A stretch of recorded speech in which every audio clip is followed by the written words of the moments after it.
TRS party బలోపేతానికి పనిచేసిన వ్యక్తినే నేను కూడా. ఆనాటి కేసీఆర్ వేరు, ఇప్పటి కేసీఆర్ వేరు. ఆనాటి కేసీఆర్కి తెలంగాణలో చేనేత కార్మికులు చచ్చిపోతుంటే భిక్షాటన చేసిన కేసీఆర్ ఆనాటి కేసీఆర్. ఇయాలటి కేసీఆర్ మారిన మనిషి, మనిషి, మన మనిషి కాదు. ఏమైంది ఇయాలటి కేసీఆర్కి?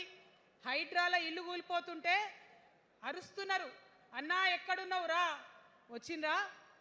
రాలే. వెలుగుమట్లలో ఇల్లు కూలితే వచ్చిండ్రా?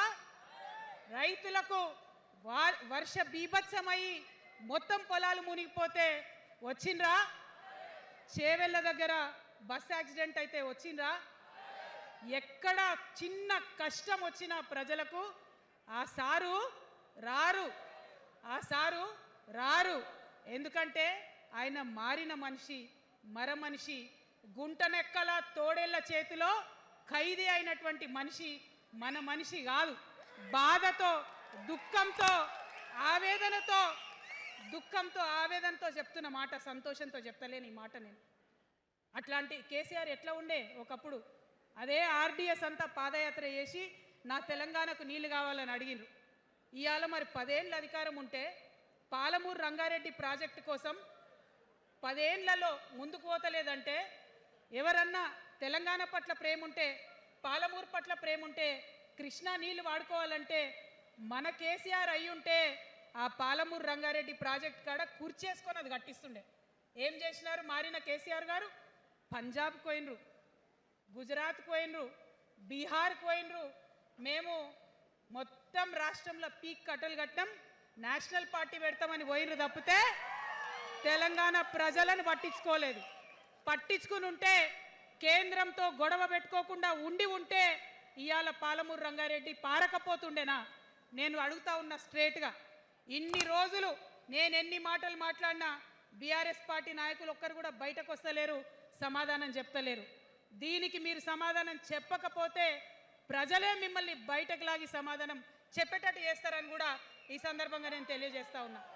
ఒకటే మాట అడుగుతున్నా, మన కేసీఆర్ అయ్యుంటే ఆనాడు తెలంగాణ బిడ్డలు కష్టపడితే బయటకు వచ్చి నా బిడ్డలకు ఇబ్బంది అవుతుందని కొట్లాడిన వ్యక్తి, సింగరేణి గనిలో ఒక కార్మికుడు చనిపోతే అక్కడి దాకా పోయి చూసి వచ్చినటువంటి వ్యక్తి. మరి తెలంగాణ వచ్చినాక ఏమైందా ప్రేమ? అధికారం ముందు మమకారం తగ్గిపోయిందా? ఏం జరిగిందని నేను అడుగుతా ఉన్నా. ఎందుకు ఈ మాట చెప్తా ఉన్నా అంటే, ప్రేమ నాకు కూడా ఉంది. నాకు తండ్రి కావచ్చు, అది వేరే విషయం. కానీ ఒక రాజకీయ నాయకుడిగా వారు ఈ మధ్య రాజకీయ పరిణితి కోల్పోయి మాట్లాడుతూ ఉన్నారు. కేటీఆర్ గారు మాట్లాడిందంటే ఓకే అనుకోవచ్చు, ఆయనకు పెద్ద తెలియదు పాపం. కానీ కేసీఆర్ గారు అనే మాట ఏంటంటే, ప్రజలు తప్పు చేసిండ్రు. ఓకే, ఒక సెకండ్ నేను ఒప్పుకొని దాన్ని, ఒక సెకండ్ అనుకుందాం. ప్రజలు తప్పు చేస్తే నేను ఒక తల్లిగా అడుగుతున్నా, నేను నా కొడుకో మాట చెప్తా, వాడు వినలేదనుకో, కింద పడ్డాడు అనుకో, ఇడిచిపెడతానా? దగ్గర తీసుకొని మంది అనా? ఓకే, ప్రజలు తప్పు చేసిర్రు అనుకోండి, మీకు అధికారం ఇవ్వలేదు అనుకోండి, ఒక కర్కోటకుడి పాలన నడుస్తుంది అలా తెలంగాణలో.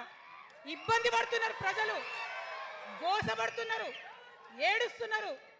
ఇండ్లు అన్నీ ఉండి ఇండ్లు గూలగొడుతుంటే, అర్ధరాత్రి ఇంటి మీదకి వచ్చి ఇండ్లు గూలగొడుతుంటే ఆదుకోవాల్సిన అమ్మలాంటి మన పాత కేసీఆర్ ఏడి? ఎక్కడున్నాడు? ఇది మనం అడగాల్సింది. అందుకోసమే నేను ఈ నిర్ణయం తీసుకున్నది. నన్ను పార్టీలోంచి బయటకేస్తే నేను వెంటనే పార్టీ పెట్టలే. ఆనాడు కూడా చెప్పిన, నేను ఆలోచన చేస్తున్నా, మారతారేమో అని చూసిన, పదే వేచి చూసిన. ఇవాళ నన్ను పార్టీలోకి వెళ్ళి సస్పెండ్ చేసి 10 నెలలైంది. నాకు నిజంగా మంచిగానే అయింది. ఎందుకు తెలుసా? ఆనాడు ఉద్యమకారులను ఇబ్బంది పెడుతుంటే నేను ఇంకా గట్టిగా మాట్లాడలేదు. ఆనాడు మీకు జరిగింది, ఇవాళ నాకు జరిగింది. కొత్త ఏం లేదు. కేసీఆర్ కోసం, టీఆర్ఎస్ పార్టీ కోసం, ఆనాడు తెలంగాణ ఉద్యమం కోసం ఇండ్లు అమ్ముకొని, భూములు అమ్ముకొని, ప్రతి ఊర్లో టీఆర్ఎస్ కండువా వేసుకొని పోరాటం చేసినటువంటి కార్యకర్తలు ఎక్కడున్నారు ఇవాళ?